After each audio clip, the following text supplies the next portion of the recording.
Test. Test on the mic.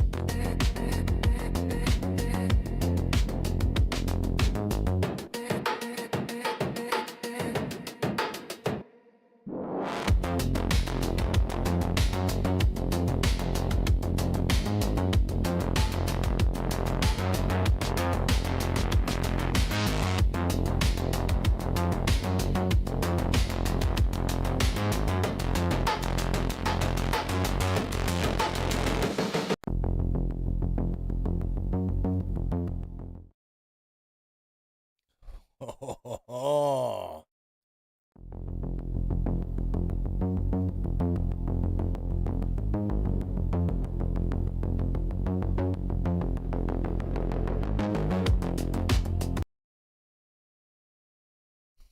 Oh, welcome. Welcome, ladies and gentlemen. We have a show for you tonight. Lots and lots of stuff happening in our world.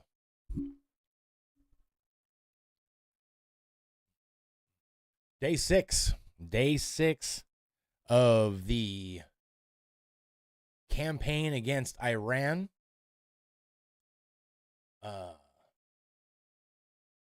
Tale of two faces,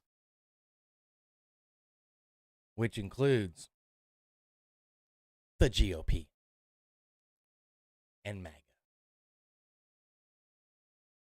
Texas politics, baby, are relevant this year. Relevant.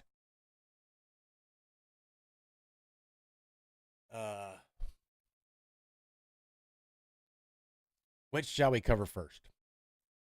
So everything that I know so far, as far as, yeah, I was gonna play that here in a minute too, because that's still funny. I play that, it's funny as shit. Iran's getting obliterated.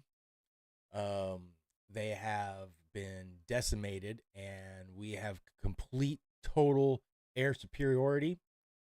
Watch the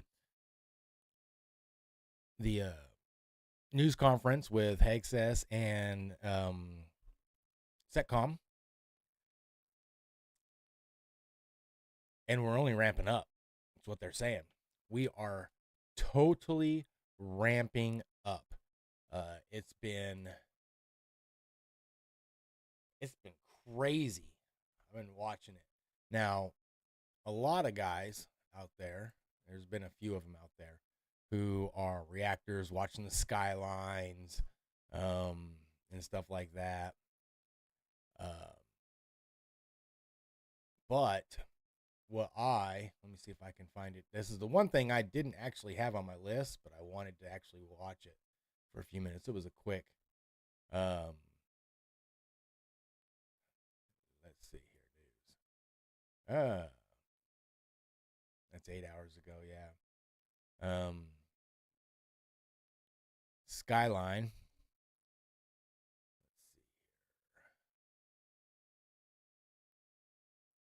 Let's get Trump off here. Yep. There's the skyline. Skyline's going on. It's kind of quiet. This right here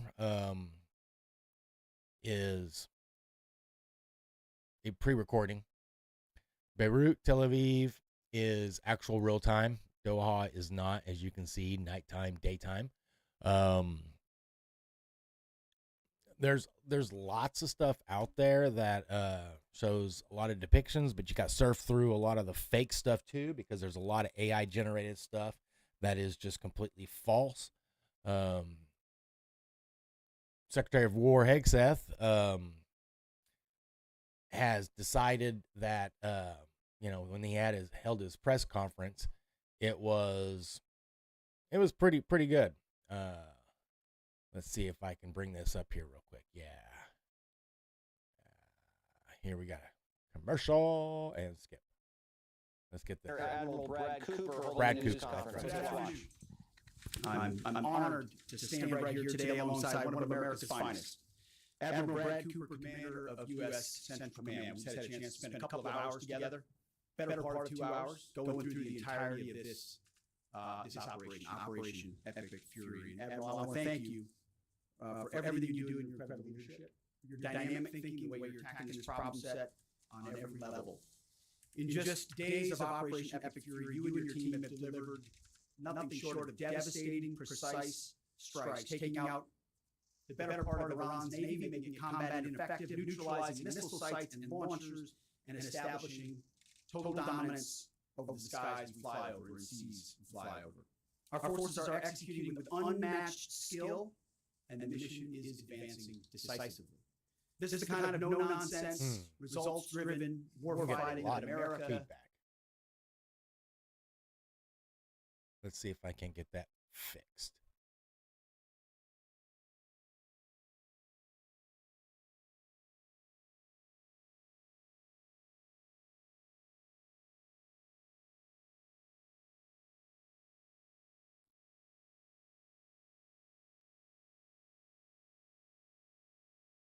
It in spades. You are the man for this moment.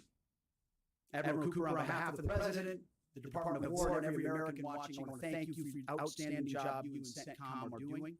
Keep pressing the fight, and we are with you all the way. A few thoughts before I hand it over to the Admiral for an update.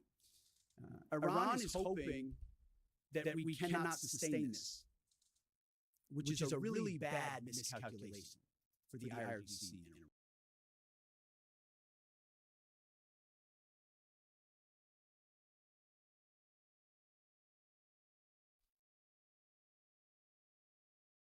For whatever reason, I'm getting some feedback, damn it. So, if you heard through the echo, pretty much, like I said, total dominance of the skies, and they're only increasing. I think missile attacks from Iran is down like 80%, drones down like 70%, and if we go back to the actual, it's usually quiet around this time, but there are some.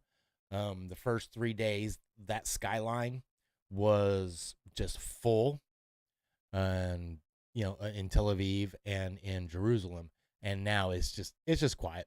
It's just quiet. There's some smoke back here, and I don't know if that's clouds or stuff like that, but the operation operationally is going beyond expectations. Whether you like it, dislike it, that we went in there or not, if you're not rooting for the U.S. to actually win, you suck. And fuck you.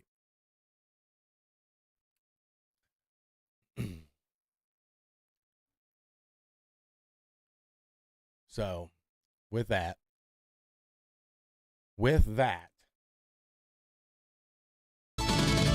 Feel like I'm getting deja vu.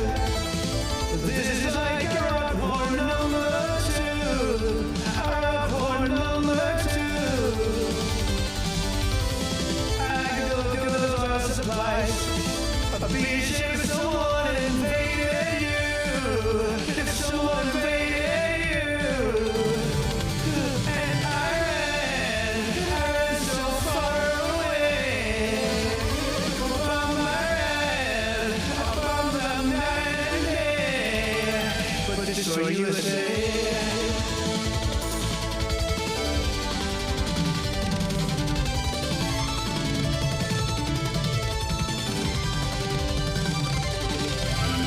A drug appears above your head. A more bomb is falling down on you. Falling down on you. The fleet is moving nearer still. The trail of hormones, it comes in view. The oil must flow through. And I ran so far away. The bomb I ran, a bomb them night and day. But destroy USA.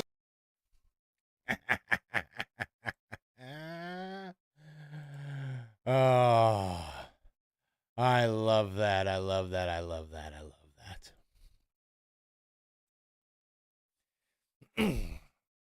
So yeah, I think they've gone through 7 supreme leaders so far.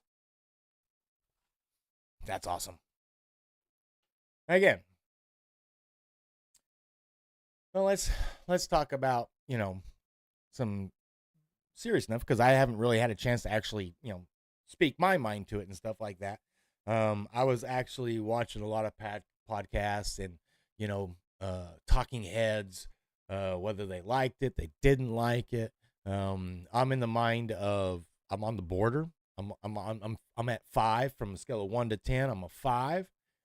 The reason why is because I am skeptical of the government. I'm skeptical of our agencies, rightfully so.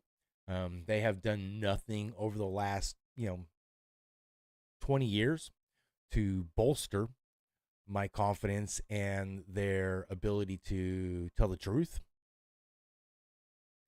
I do not believe that the deep state is capable of doing anything but their agenda, and they don't look out for you or me. Now, at the same time, that's where I'm on this side of 1 through 5. Now, the reason why I'm on this side of 1 through 5 are 3 reasons. Okay? 3 reasons, and 3 reasons only. Trump, number 1. Okay? The one thing that he has been consistent on is forever wars. He was against the Iraq war.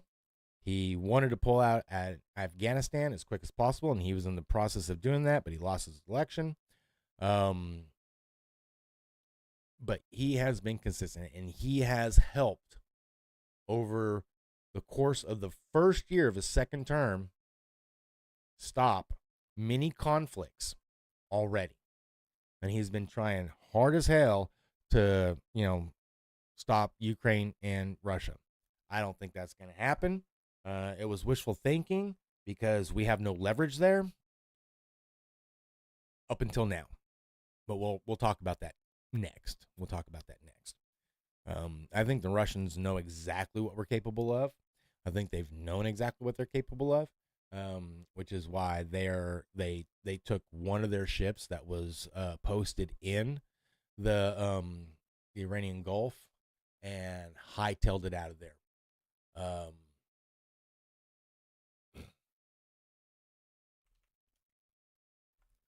I think that I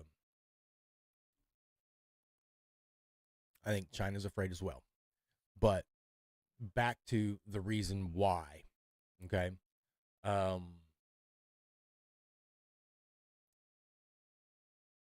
Trump number one. So far, every promise that he kept on his campaign, I mean, everything that he promised, he's pretty much kept. Okay? Not to the fullest, and there have been roadblocks, but for the most part, he's kept a lot of his word.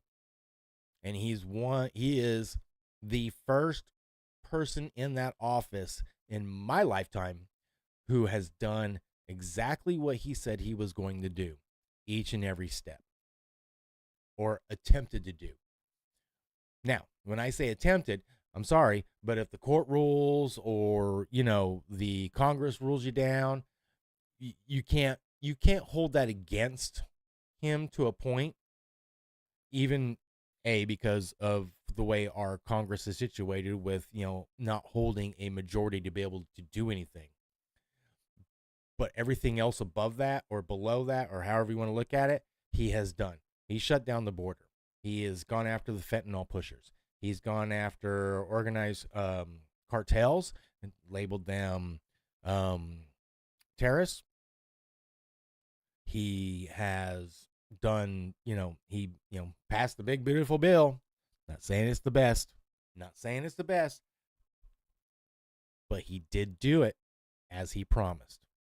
So he does what he says he'll do. And he did it in his first term too. Okay.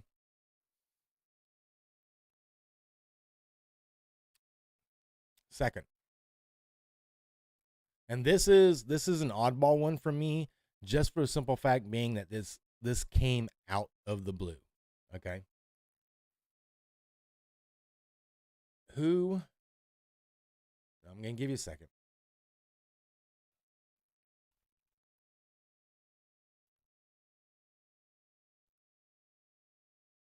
Who currently is his director of national intelligence?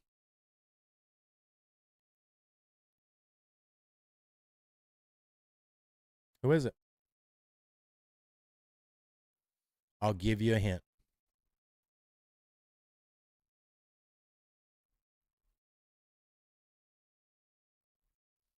Now, a lot of people are going, what? She would have resigned. She would have resigned if she didn't believe in what was being done needs to be done. She would have resigned.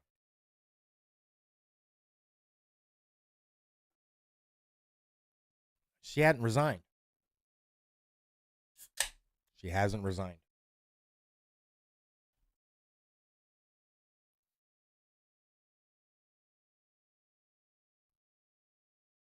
Now, you can say what you like. You can say what you like about it. But she hasn't resigned. I think because she is director of national intelligence and because she is involved with the CIA and the FBI, she's right there in the middle of the mix of it. I think that she brings to the table to Trump what Trump needs as a veteran, B, somebody who is against war, like many of the other MAGAs who we're done with war. We're done with forever war. Okay.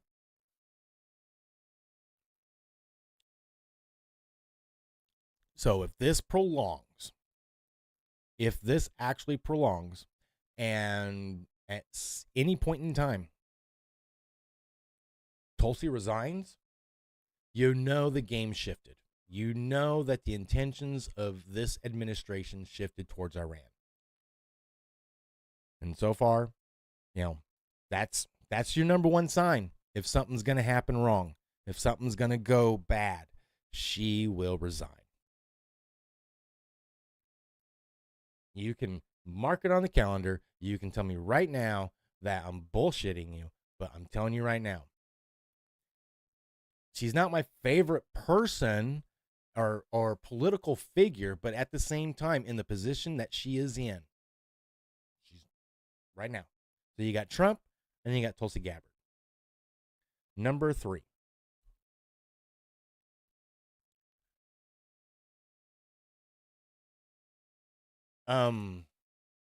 Marco Rubio.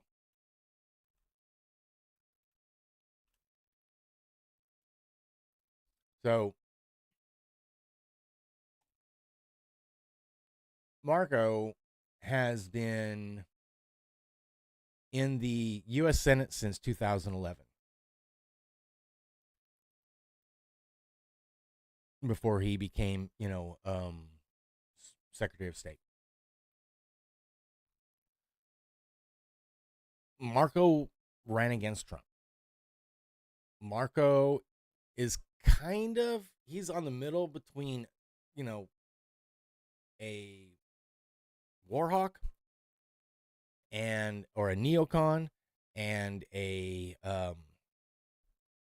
nationalist, stay at home, what's it called? Protectionist. Okay. But the man is smart. The man is cunning, and the man knows his job.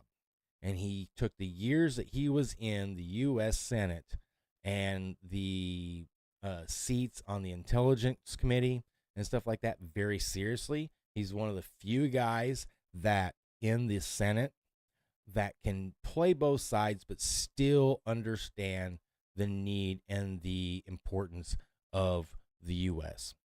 country and its citizens. Those three people right there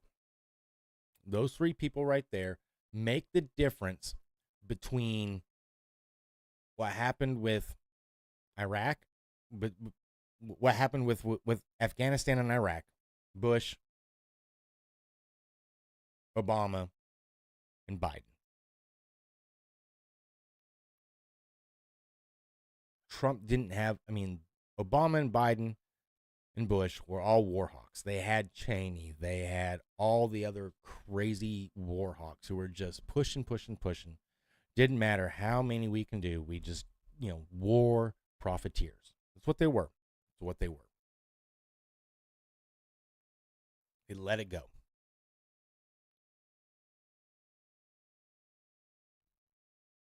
Trump, on the other hand, in his second term, thank God he didn't do it in his first term, because in his first term we had Bolton, who was fucking idiot, complete idiot.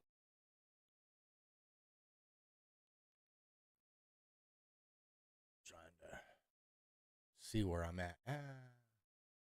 We don't want that.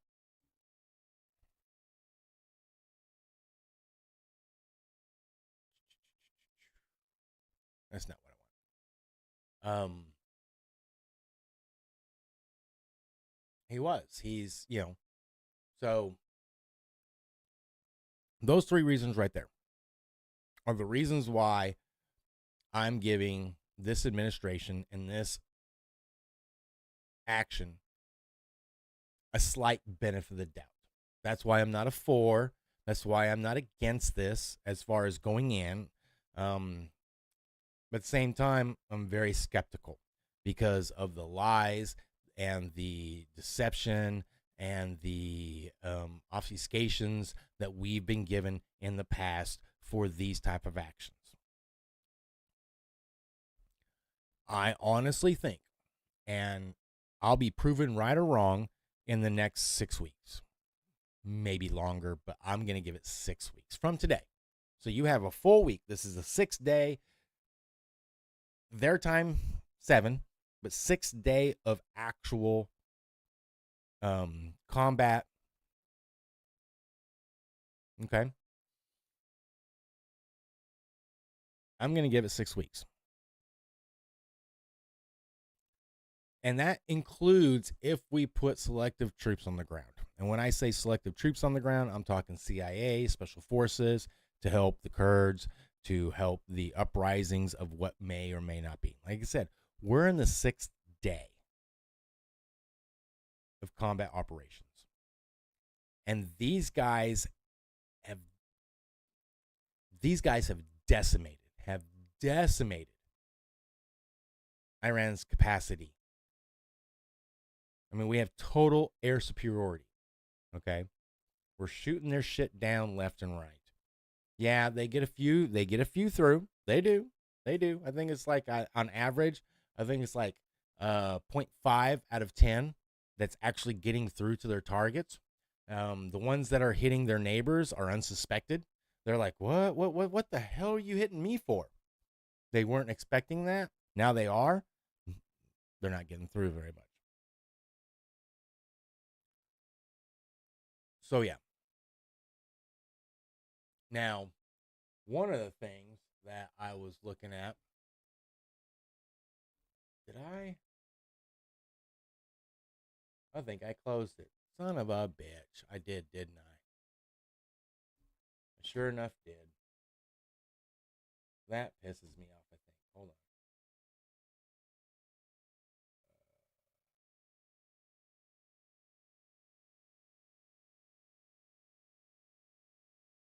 Yep, I did.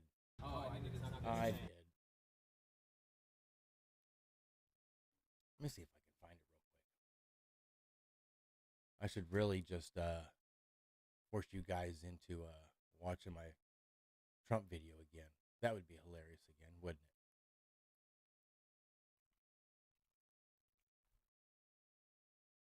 Let's see if we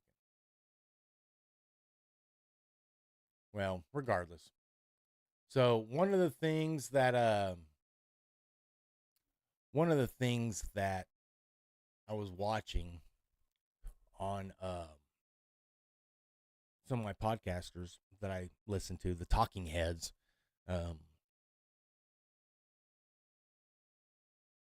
mad because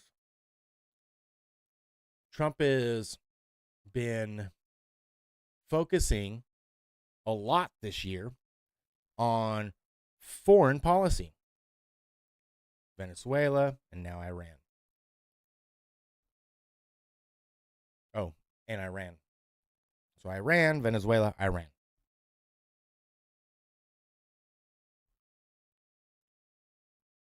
Now you're asking yourself, oh my gosh, he's got so many things domestically he has to do. The dude can chew gum and walk at the same time. Now, we also have to take into account that the news cycle is very, very small compared to what it was a long time ago. Okay, shit will change left and right. I think I did this the other day.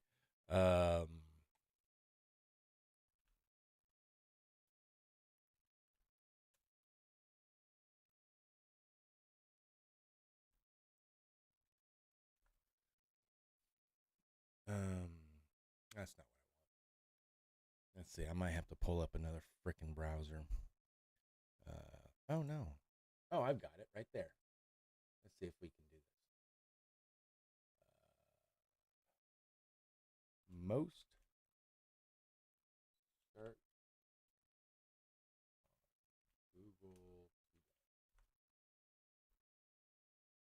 Google Trends. There we go. True Google Trends. Let's see if we can.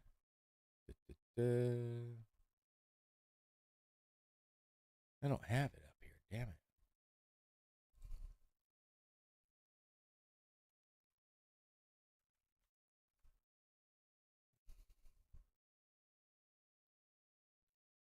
All right. So, as we can see,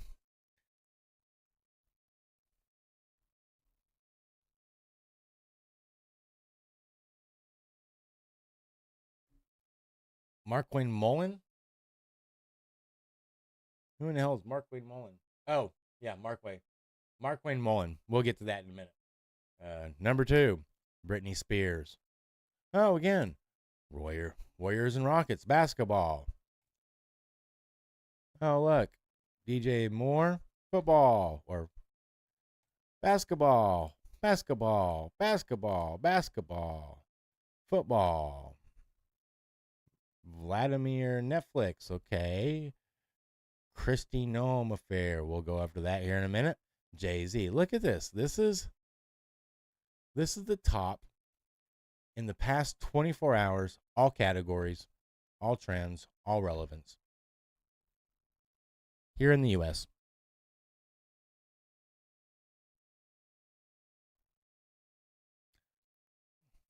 Let's do the past 4 hours. Past 4 hours. This is what normal Americans are watching or searching for. You ready? Basketball. Yeah. Basketball. Basketball. Basketball. Basketball. Basketball.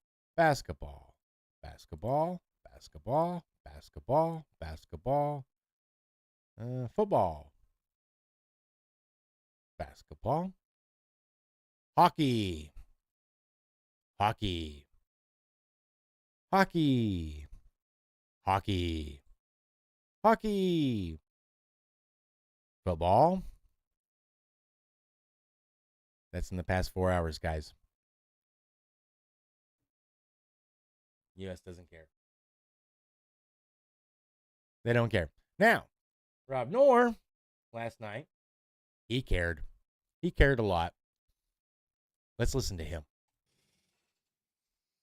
I'm of the opinion that Donald Trump is spending way too much time on foreign policy. And as such, he's expending political capital, and it's leaving us wanting back home. That's what I believe. When I hear Donald Trump say things like, well, we're not going to deport all working. When I see the fact that we're not putting pressure on things like the SAVE Act,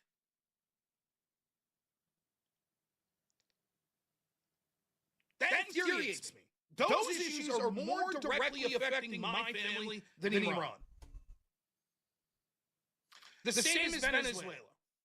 And I don't think that there is any way that you could look at the past 4 months of the Trump administration and say that their primary focus hasn't been foreign policy. Now, I'm not saying that doesn't mean that they weren't doing stuff on the domestic issue. And I also understand the other argument, which is, well, the way our system's set up, presidents have more leeway with foreign policy, where they could operate outside the scope of the courts and Congress. Back home, they tend to need Congress more, and Congress ain't playing ball. I mean, you're not going to find anyone more anti-Congress at this point, especially the Republicans, than me.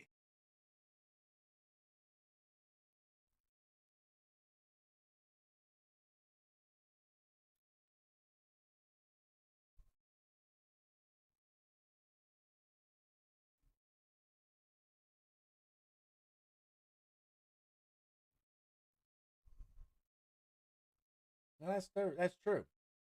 Stuff back home compared to foreign policy-wise. But I think that argument should stand true. I think that's true. So, for But at the example, same if time- you're someone who thinks that there is cheating in elections, and the SAVE Act, voter ID, and being a U.S. citizen are paramount to making sure that that stuff ends, this attack on Iran makes that less likely, at least by the midterms. Because it's going to take a lot of political capital and a lot of oxygen out of the room.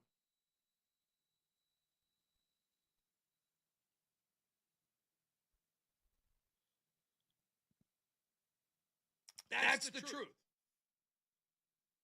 And this is something I've been saying for months, because I was saying, like, for example, the Republican Congress, what have they done? And the problem is, campaign season gets longer and longer. So particularly in the House of Representatives, where you're up for re-election every 2 years, basically after 1 year, you're in campaign mode. Maybe there's going to be a primary against you. Maybe you're starting fundraising or something for your election that's coming up. So the time to strike for key domestic issues was the first year when you have the presidency, the House, and the Senate. And to be fair, the Republican Congress basically did jack shit. Big, beautiful bill, some tax cuts. They filed a resolution condemning.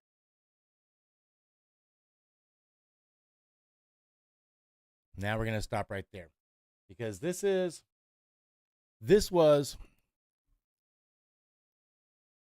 part two.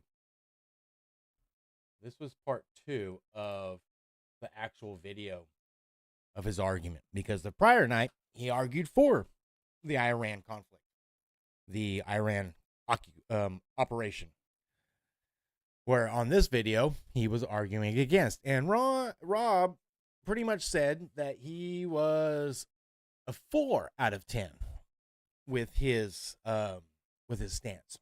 He's just as skeptical as I. He's just not giving a lot of the doubt or the benefit of the doubt, nor is he taking in some of the factors about it. And he's upset because, you know, there's a lot of things here in the U.S. that still need to be resolved. Now, one of the things that people always tend to forget when they're following politics, 90% of the time, especially when they're commenting on politics 90% of the time, is when you give your opinion one day, the next day, that shit will change. And it is especially when it involves Texas politics. And if you don't believe me, I'm telling you right now, it is the truth. Let's see here. Yeah, we're going to do this.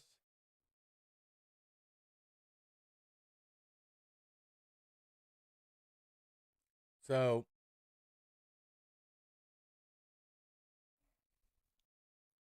yeah, we'll stop this right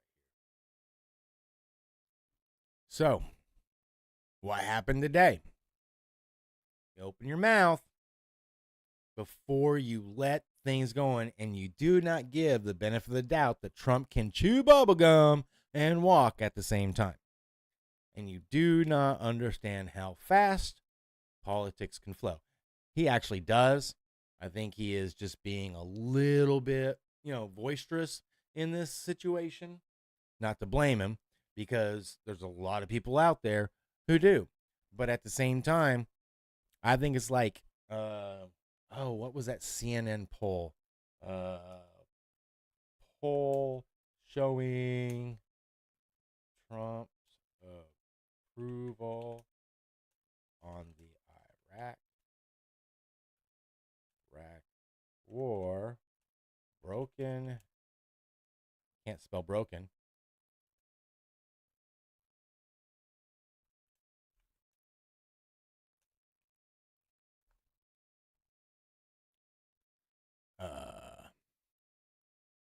Let's see. Where is that at? Oh my gosh. They had it.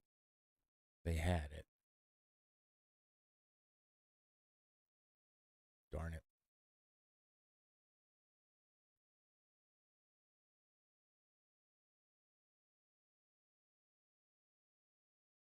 Well, that's not it. Let's look at all.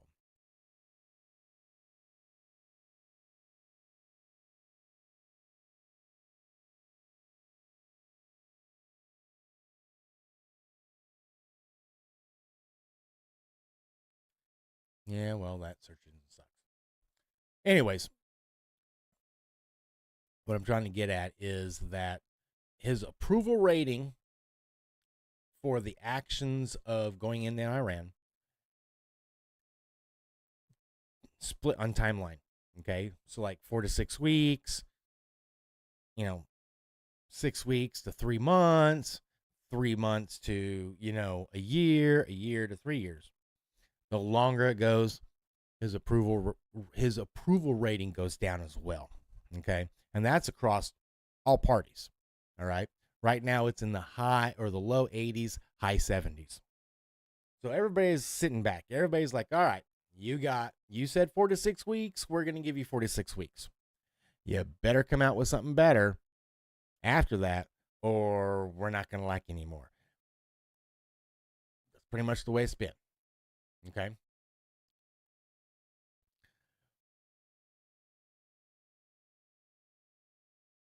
But here's the deal.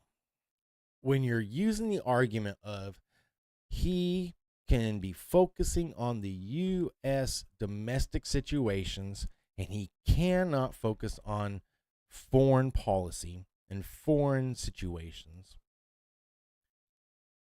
you're not understanding who this man is. And honestly, if that's how you feel, you never have. Okay? Not only is Trump a multitasker, but Trump's a delegator. Okay? He's ran businesses his entire adult life. And if you're running businesses, you're not there putting your finger on every single task to make sure it gets done. You're delegating, you follow up. Business understands that business acumen of inspect what you expect, set the criteria, and follow up. Every great manager, every great businessman who is alive follow those 4 principles when they are managing people and things. It's the truth. Trump is not the commander, or the Trump is not commanding this war. That's what he has, Secretary of War. Trump is not handling policy domestic wise. That's why he's got other secretaries and other leaders in the House and the Senate. And if you honestly think he's not on the phone from 4 o'clock in the morning until 1 o'clock at night, you haven't been paying attention. You have not been paying attention. And so statements like that, statements like, oh my gosh, he's not paying attention to domestic policy, you will lose. Why do I say that? Again, that video was posted yesterday. Well, guess what happened both yesterday and almost all day today? If you were anywhere near on Twitter and was actually following what was going on, I will show it to you. Let's see if we can follow. I had it pulled up.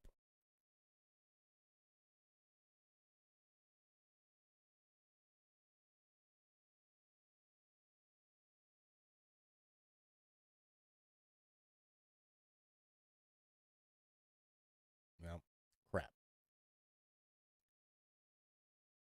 John Thune, Senator Thune, posted.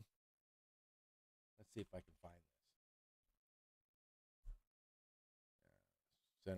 Leader John Thune. Leader John Thune.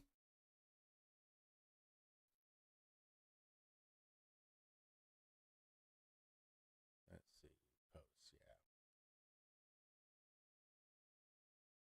He posts a lot.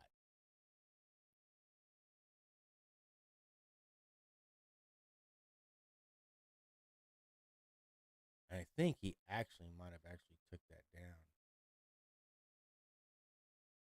Because he posted it yesterday.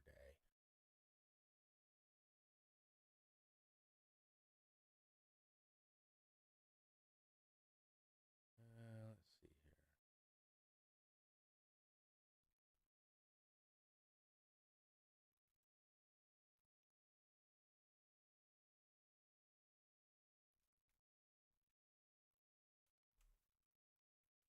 Let's see if we can find it. I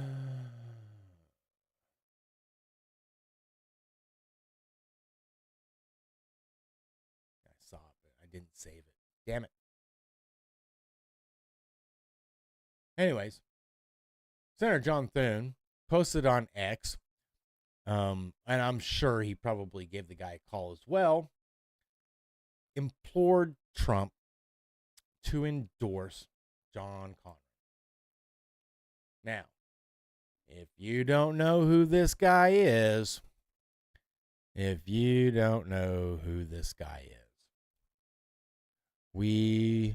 can watch. You ready? We're going to watch it.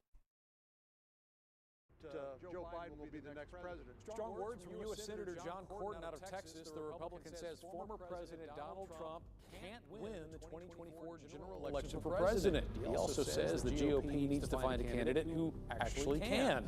This is all in a call with Texas reporters. Cornyn saying, I think President Trump's time has passed him by. And he adds, I don't think President Trump understands that when you run in a general election, you've got to appeal to voters beyond your base. Mr. President, I rise today to mark an important milestone for our friend, Senator Mitch McConnell. Senator McConnell's done it the old-fashioned way. He earned it. He earned this role as our leader and the respect, certainly, that goes along with it. But more than that, he's a rare example of what a senator ought to be. So thank you, Senator McConnell, for your example. Thank you for your mentorship and for your friendship.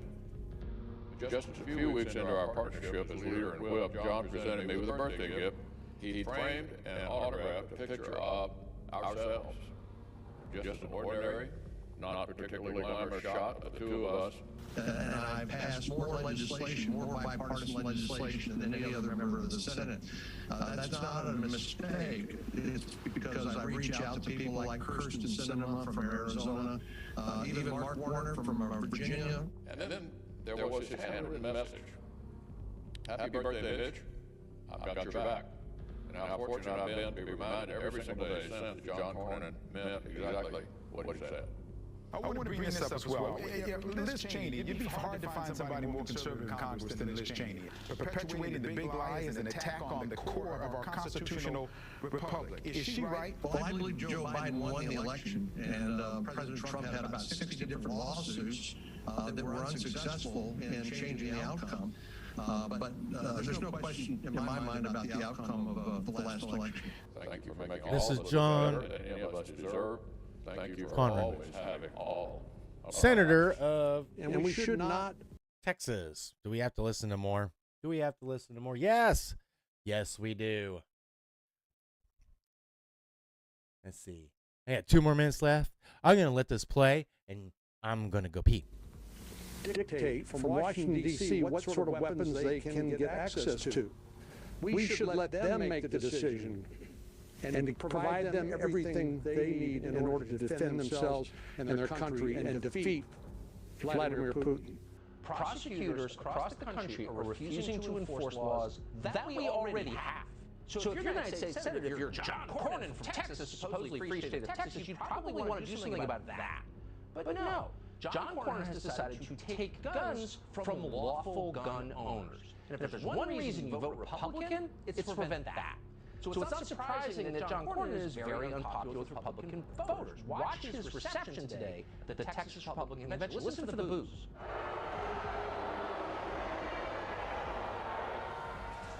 As ABC 13's Erica Simon explains, the boos all because of Cornyn's role leading bipartisan talks on gun reform. You think the January 6th attack on the Capitol would have happened without the influence of Donald Trump claiming election fraud? There's been appropriate investigations by the FBI and the Department of Justice, a number of convictions, and I think that's the way that we deter this in the future. Senator, what's your biggest concern for Texas right now, and what are you pushing for to deal with it? I've been encouraging everybody to do what I've done, which is to get vaccinated, and to me that is a much better solution than getting the virus. But as I said, my advice to anybody who will listen, and for anybody I care about, is to get vaccinated, take advantage of that. That's the best thing you can do for yourself and your family and your future. I'm a Republican. As soon as I was eligible to take the vaccine, I did.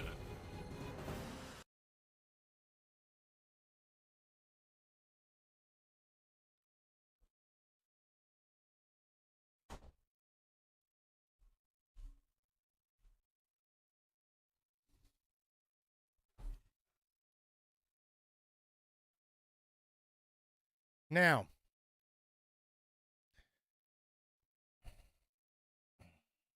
that's 4 minutes of hell and torture if you live in Texas right now.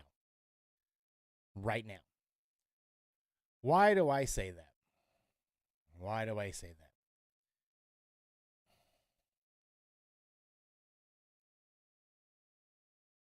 The one thing that people do not understand, if you live outside of Texas or if you don't pay attention to Texas politics, right now, at this moment, from 2020, the only reason why Cornyn won his last election, because nobody freaking ran against him that would actually compete against him. All right?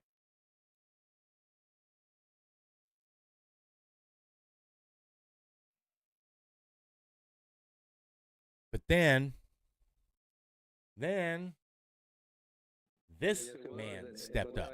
$5 million versus 100, and there've only been 2 U.S. senators I know that lost a primary in the last 40 or so years because the finance rules are so rigged in favor of the incumbents and so limited for challengers. But I think Richard Lugar lost and Bob Bennett lost to Mike Lee. So it's a pretty unusual thing to take on an incumbent and actually do well against them. And we're going to do really well in the runoff.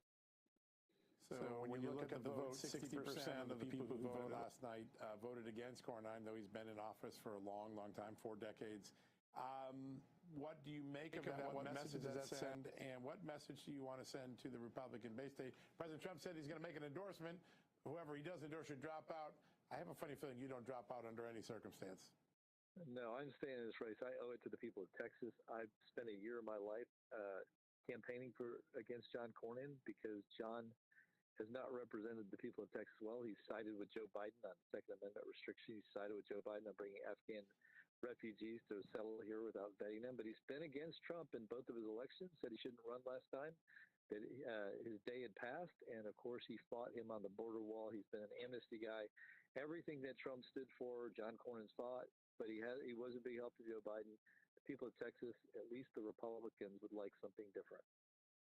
Yes, it was, and by the way, I spent $5 million versus 100, and there've only been 2 U.S. senators that I know of that lost a primary in the last 40 or so years because the finance rules are so rigged in favor of the incumbents and so limited for challengers. But it's I think Richard Lugar lost and Bob Bennett lost to Mike Lee, so it's a pretty unusual thing to take on an incumbent and actually do well against them, and we're going to do really well in the runoff. So when you look at the vote, 60% of the people who voted last night voted against Cornyn, though he's been in office for a long, long time, 4 decades. What do you make of that? What message does that send? And what message do you want to send to the Republican base? President Trump said he's going to make an endorsement. Whoever he does endorse should drop out. I have a funny feeling you don't drop out under any circumstance.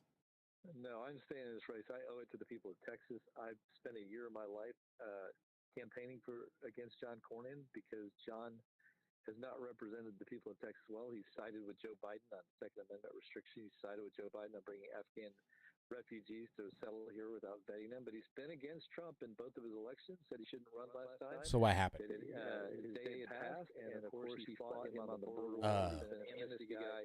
Leader Thune, again, made a post on X pleading for Trump to give his support to John Cornyn.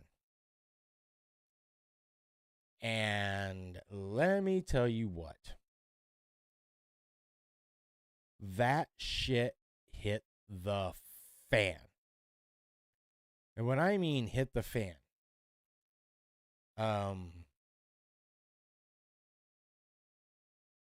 Trump posted a social media post.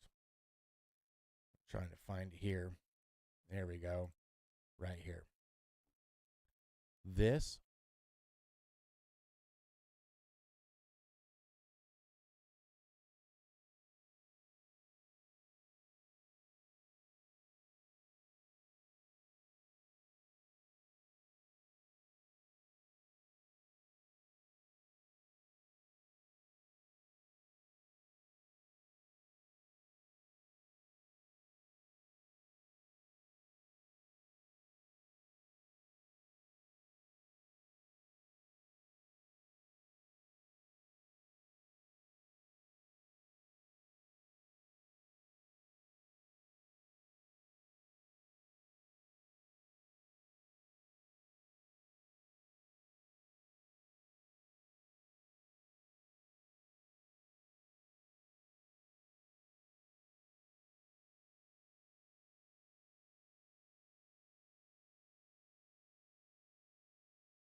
Also wanted to ask you about the indictment and the charges against. Yes, it was, and by the way, I spent $5 million versus 100, and there've only been 2 U.S. Former President Trump. Have you read the indictment, and how serious? I mean, you're a former judge, a former Attorney General of the state of Texas. How serious are these charges against him? They're very serious. We simply do not take classified documents out of a secure facility. I happen to be a member of the Senate Intelligence Committee, and I review classified documents on a regular basis each week. This is information that would have helped. My mic was on. Like to get their hands on, and that's why you handle them in a very scrupulous and careful manner. But the problem seems to be not that so just that he had these documents, that when he was asked to return them, he did not do so. And I think, unfortunately, he's created a circumstance for himself, which is, I think, very, very serious. The problem is, a lot of people feel like President Trump has been picked on from the Russian collusion case, the Steele dossier, and those sorts of things. And I find myself in agreement with those who say, yes, that was unfair. There was a double. Does that sound like somebody who? Does that sound like somebody who?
Looks like my oh, my mic's been off. Son of a bitch.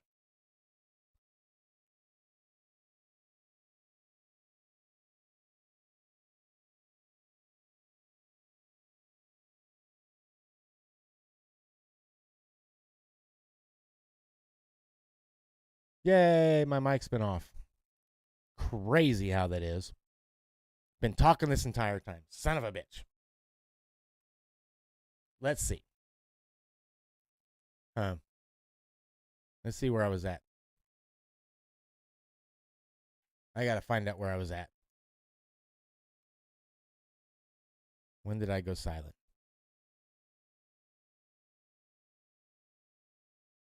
Ah, it's been a while. Shit balls. All right. In a nutshell, I'll cut this out maybe. Trump doesn't know Texas politics. John Conran doesn't know Texas politics. Speaker Thune, doesn't know Texas politics. And I'm going to repeat this again. Are you ready? Football, baseball, politics, basketball. Those are the four.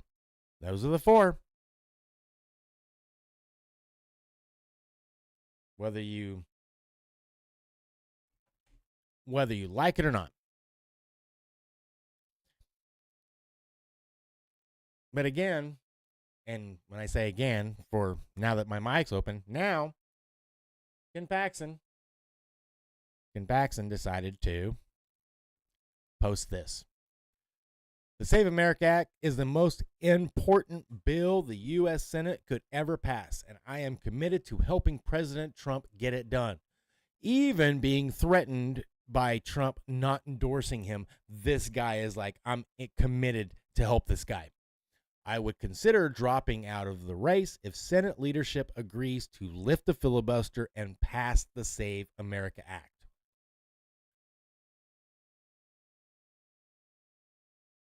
He's refused to support abolishing the filibuster.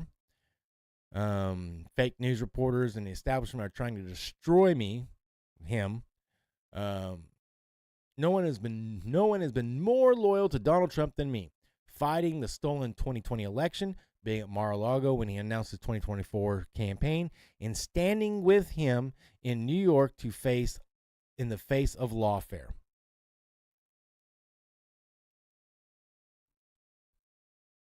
I guarantee you Conran would not do that.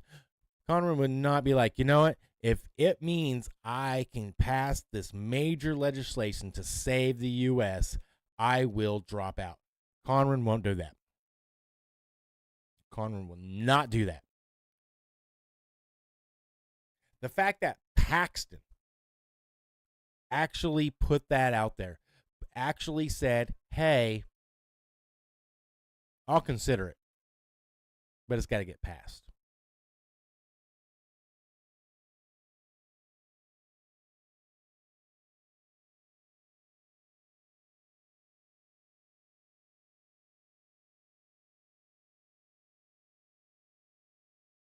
And then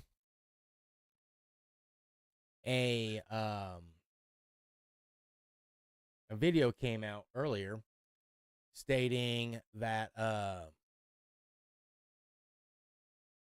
Trump was leaning towards Conran. So far, that's been, debunked by Trump. He hasn't really said yes or no. Reports are that he's kind of pissed, to be honest with you, that somebody did that.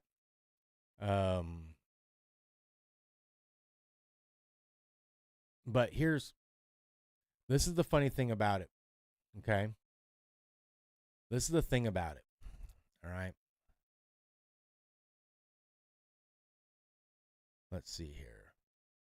Wrong one, truth. Let's put that out. All right, so that's what Trump threw out, right? You ready to watch that? Yeah, we're not going to, no retruths. Let's see. We want Ken Paxton. These are the responses.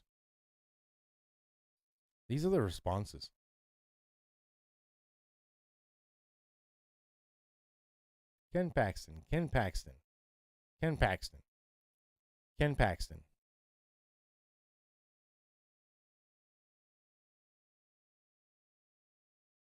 Texas don't want Conran. Ken Paxton. Ken Paxton. Ken Paxton. Ken Paxton. On and on. Let's see what Rhino crony Cornyn does when POTUS asks him to step down. Yeah. I mean,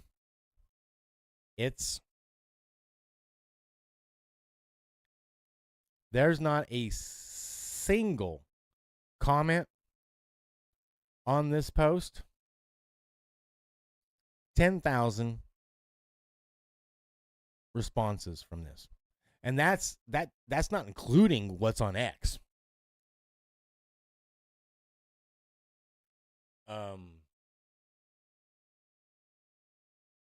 Not one from Texas, and these are all Texans. Those are all Texans.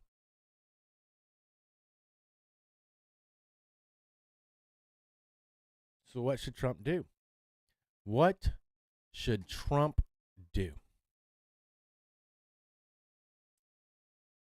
Well, for starters, if he is the master of the art of the deal,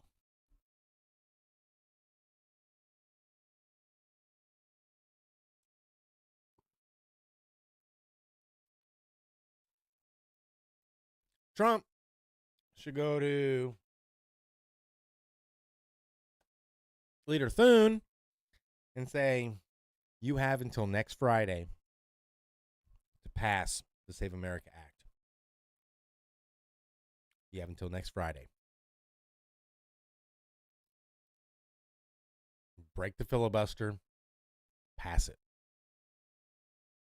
Not this frickin', filibuster, talking filibuster. No, we're not doing that.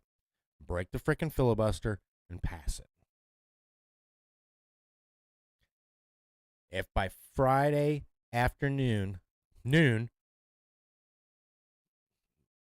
this law is not, let's see here. Shit. Amber Alert, Greenville, Texas. Suspect vehicle in a black 2017 Chevrolet Malibu with Texas license plate WHC 6651. Missing child is Jolia Cabrisi, 2-year-old white female. Suspect is Raymond Cabrisi, 22-year-old white male. I hope the man is sane and just wants to spend time with his daughter, and his mom is just freaking out for some reason. I really do. Bring the daughter back. Do it right. Do it right. Anyways, what was I saying? What Trump needs to do is tell Leader Thune, you got until next Friday to pass this act. If you pass it on Friday, I will endorse Conran. That's all he's got to say. That's all he's got to say. Pass the act by Friday. That afternoon, I will endorse Conran. Corwin. I don't even know how to fucking pronounce his name. Cornyn. Do not give a call to Paxton.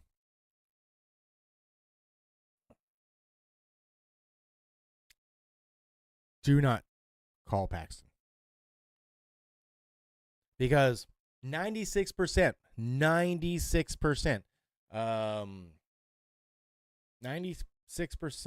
of Trump's endorsements win. Right?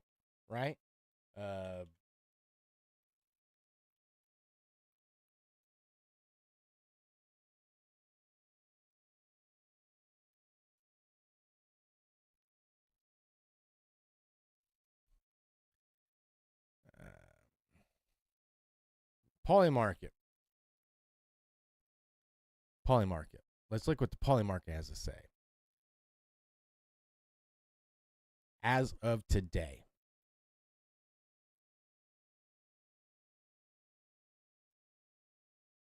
Now, mind you,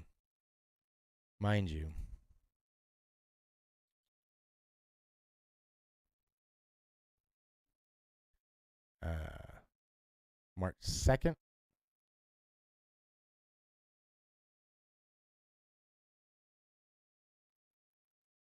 Will Cornyn flip Paxton for Texas rep? Let's see. So, yeah, as of today, John Cornyn is now an 84% lock.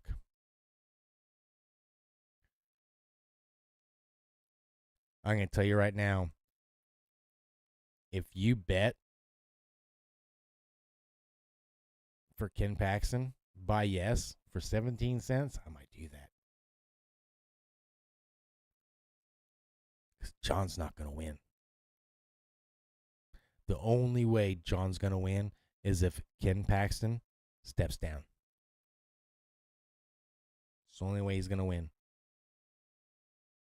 If Ken Paxton does not step down, John is gone. John's gone.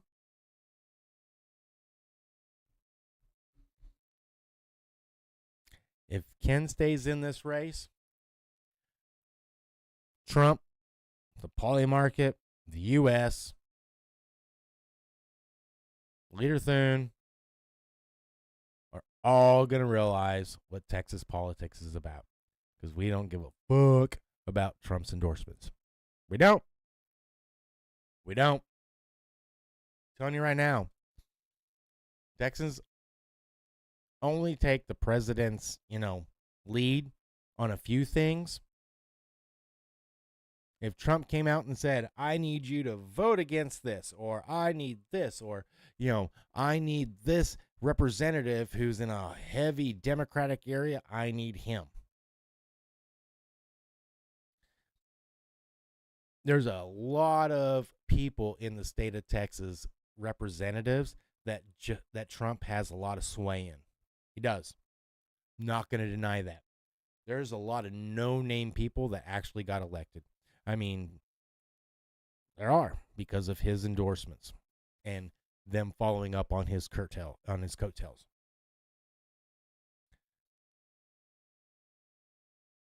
But Ken Paxton in Texas politics is above Governor Abbott. Whether you like it or not, whether you agree with that or not, I'm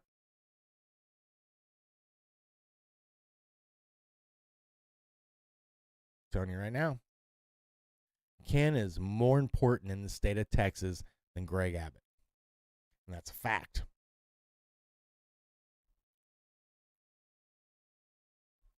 So, I would take that bet. It's only going to cost you 17 cents. He's got a 17% chance. Regardless. I'm telling you right now. Mark my words. Mark it down today. There is absolutely, I would find it amazing.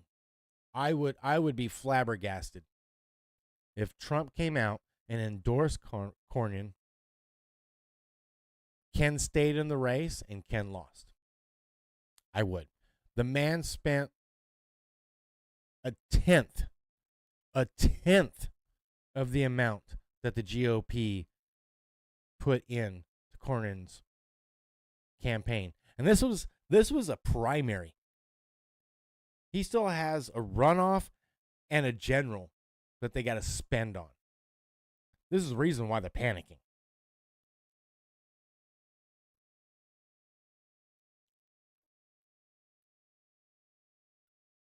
I don't think that Leader Thune knows how Texas politics work. I don't. I think I think Trump, with all of his good graces, this will be one of the endorsements that he will lose. And it will be a good loss because Ken is a much better advocate for Trump's policies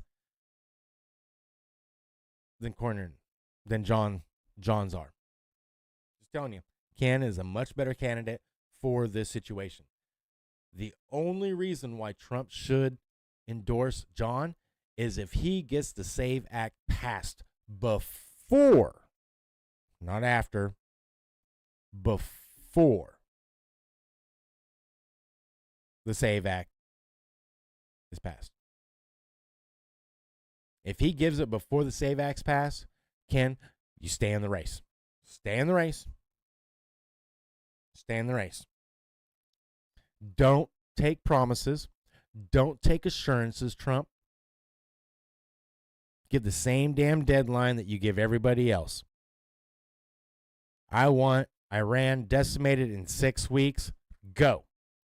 Army goes. Military goes. I want the SAVE Act passed by Friday next week. Or Ken's got my blessing. Get it done. I'm done playing. He needs to stop playing. Because if he endorses Senator John Cornyn, before the SAVE Act is passed, he's giving into the rhinos. He's giving into the swamp. And it's going to be very, very hard for me to argue and try to convince that what he's doing is right for us. I think he will have lost his way. He's the great deal maker. He's also 80-something years old. Doesn't mean that you can't lose your touch. It just means that you cannot mistake this. You cannot mistake it.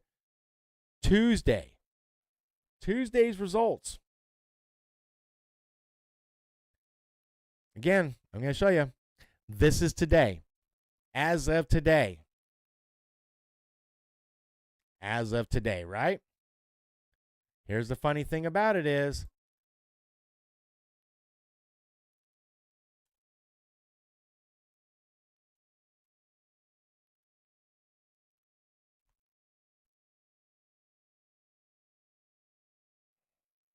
let me see if I can find an actual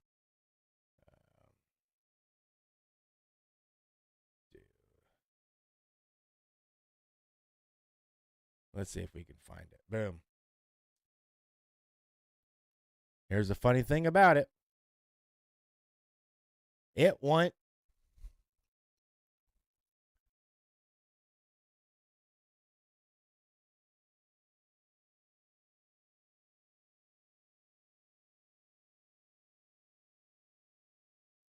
.9%. Wesley Hunt 13.5. Right? You add 13.5 because these people right here who voted for Wesley Hunt, which I think he actually is somebody you need to start watching in the future, ain't gonna vote for him. They're going straight for Ken. And it's 54%. 54%.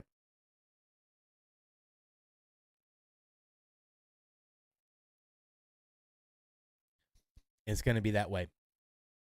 And Ken, I hope he doesn't step back unless the SAVE Act is passed. Because he didn't say I will. He said, I will consider stepping down and stepping back if the SAVE Act is passed. In no point in time did he say, if you promise me, I will do it. So, we'll see. We'll see. I don't know if it's going to happen. I really, really don't. But with that, we shall end the show. I got to get to bed so I can get back to work in the morning. So I appreciate y'all joining me. Watch tomorrow on repeat. Until then, y'all have a good evening, and I'll leave you to it. Yeah. We're gonna finish it off with the rest of the song.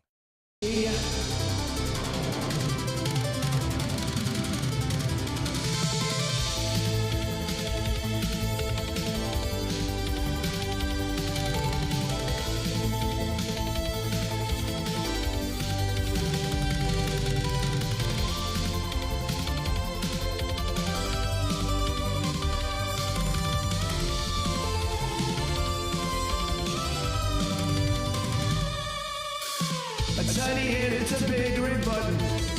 Atomic bombs come falling down on you. Mushroom clouds in view. Send out a tweet to let you know. Whoa, freakers, Israel told